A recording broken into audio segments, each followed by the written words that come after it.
Salut à tous, on se retrouve pour la vidéo du renforcement du coureur à pied. Alors le renforcement, il est comme les éducatifs, souvent négligé par les runners, donc ceux qui font du hors-stade.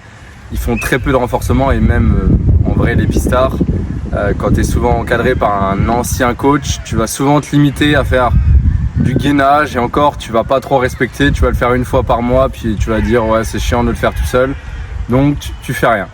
Donc là je vais vous proposer une petite liste d'exercices. Il n'y a rien qui a été prouvé par la science dans la méthode de renforcement que je propose. Donc il y a différentes méthodes de renforcement. Il y a la musculation que je pratique une fois par semaine et il y a ce type de renforcement que je pratique également une fois par semaine. Vous pouvez également faire du circuit training que je fais faire à mes athlètes, mais ça va demander du matériel comme des haies, des medicine balls, etc., etc. Là, vous n'avez besoin de aucun matériel à part d'un mur, d'un tapis et d'une chaise à la limite, mais je pense que tout le monde a ça chez soi. Donc tout le monde peut le faire une fois par semaine, ça prend à peu près 20 à 30 minutes et vous allez pouvoir adapter la méthode en fonction de votre profil.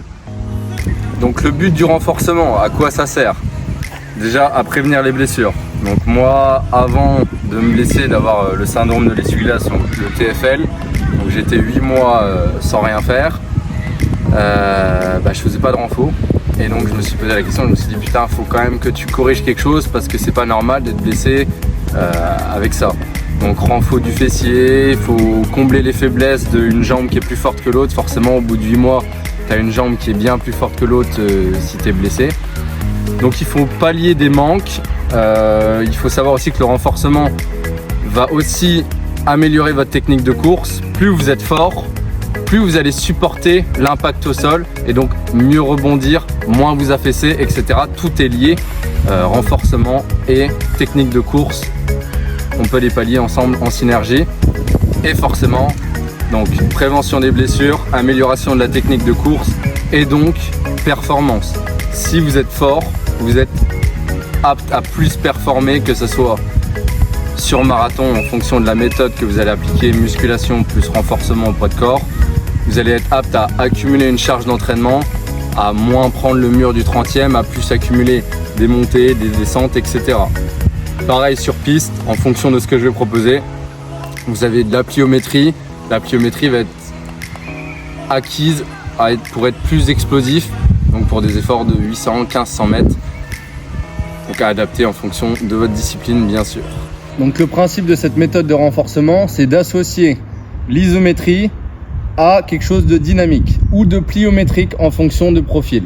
Donc premier exemple, premier exercice, le shoulder bridge, le pont sur l'épaule pour muscler les ischio-jambiers. Donc on va renforcer toutes les parties du corps pour le coureur à pied. J'ancre mes pieds dans le sol, pointe de pied légèrement orientée vers l'extérieur, les pieds pas trop loin des fesses et je monte jusqu'à la contraction maximale de toute ma chaîne postérieure, donc fessier, ischio et lombaire. Donc 10 reps où je monte et je reste en isométrie et je contracte au maximum pendant 30 secondes si vous êtes un coureur confirmé. Si vous êtes un débutant, entre 10 et 20 secondes. Et je renchaîne sur 10 reps dynamiques. Je fais 3 circuits à chaque fois de chaque exo et je récupère à peu près 20 à 30 secondes et j'enchaîne ces exercices-là. La variante en fonction de votre profil, si vous êtes un profil plus 800-1500, vous allez faire les premières reps de la même manière. Donc 10 reps dynamiques, 30 secondes d'isométrie et vous allez faire 5 à 10 reps en explosivité. Deuxième exercice, la chaise.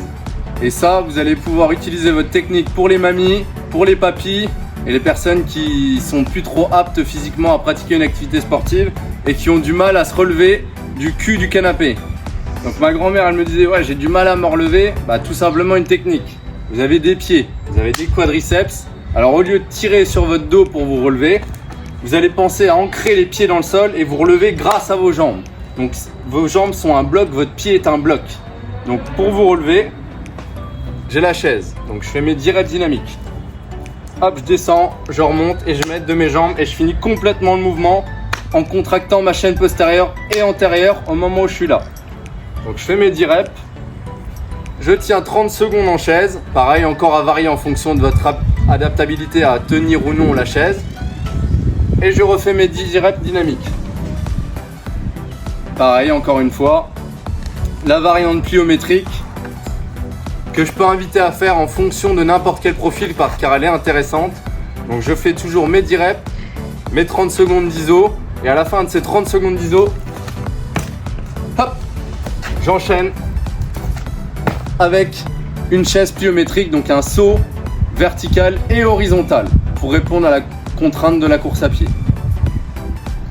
Alors ici, le fameux gainage que personne n'aime.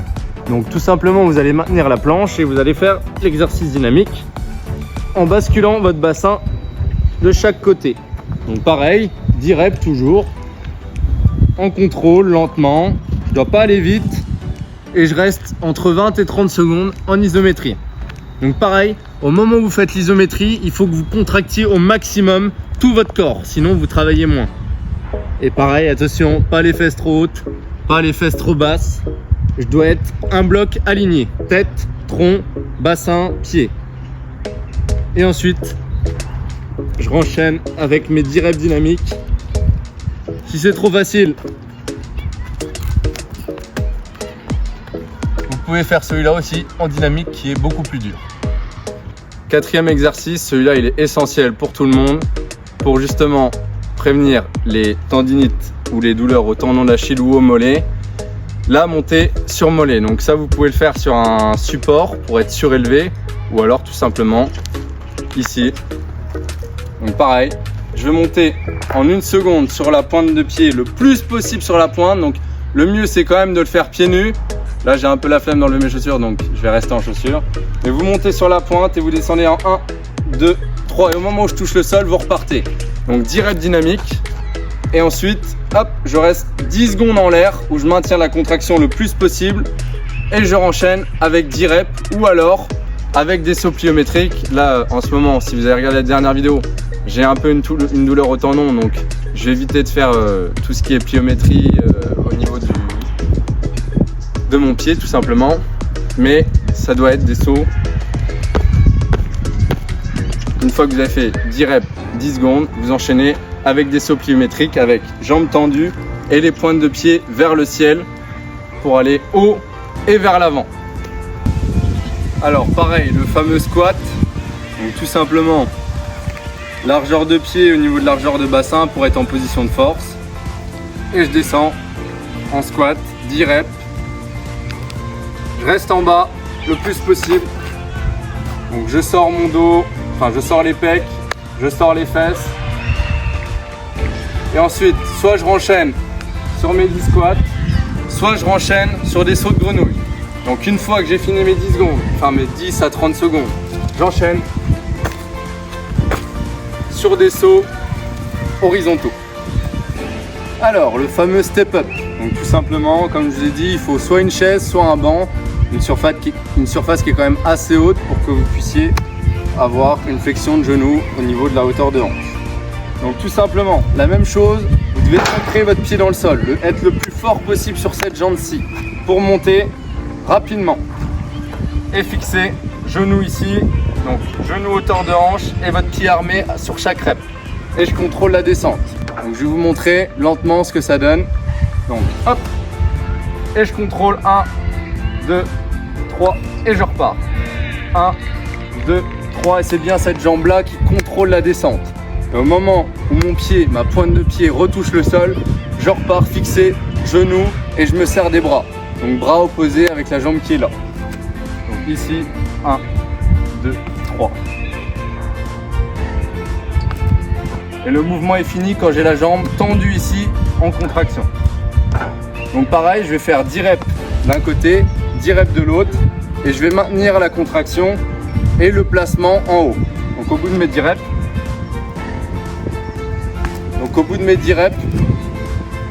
je maintiens 10 secondes placé avec genou hauteur de hanche. Attention de ne pas être trop haut, moi j'ai tendance à être trop haut.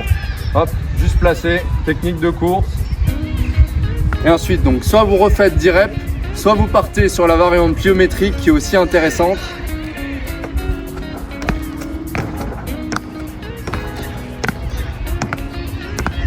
pareil sur 10 reps.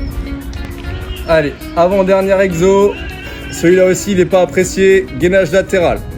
Donc je vais maintenir, hop, 10 reps où je vais venir stabiliser et aller chercher en contrôlant sur le côté. Donc je touche, 10 reps et je maintiens 10 à 30 secondes en isométrie. Donc pareil, je viens contracter au maximum, je suis en tension. Attention de ne pas descendre trop bas, pas attention d'être trop haut.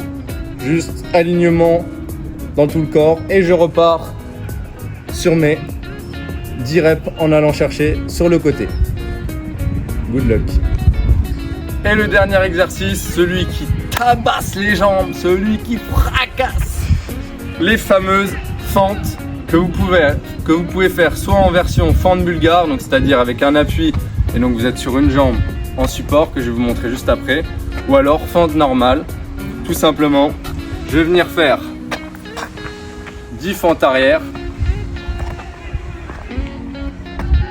Pareil, vous ancrez bien votre pied dans le sol, pied qui est bien décalé par rapport à la jambe de devant, donc je suis pas dans le même axe, sinon je suis déséquilibré. Et je vais chercher donc 10 reps. Et au bout de la 10e, hop, je maintiens en fente basse, 10 secondes, et je repars sur 10 reps. Ou alors, vous renchaînez sur l'autre jambe, mes 10 reps, je retiens 10 secondes, et ensuite, vous avez deux variantes. Soit vous allez faire de la pliométrie oscillatoire, qui est très énergivore aussi, ou alors des fentes alternées sautées, donc tout simplement deux exercices qui paraissent intéressants. Donc l'autre variante,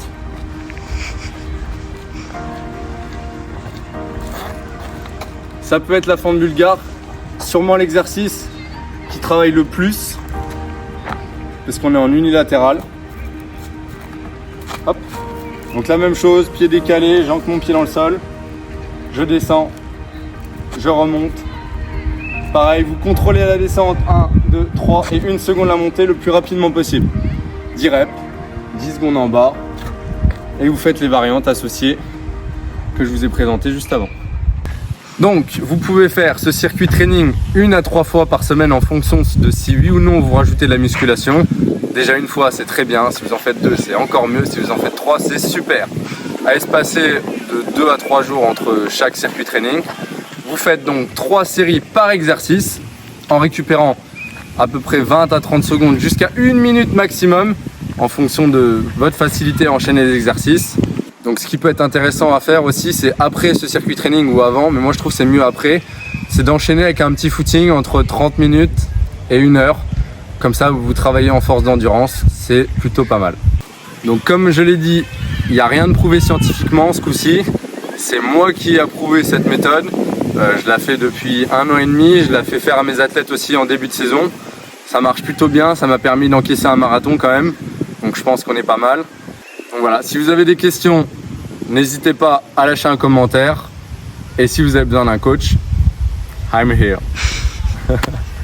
On se retrouve pour une prochaine vidéo. Et normalement, donc c'est soit un run and talk s'il fait beau, ou alors ça sera pour la fameuse course du 5 km qui arrive très bientôt.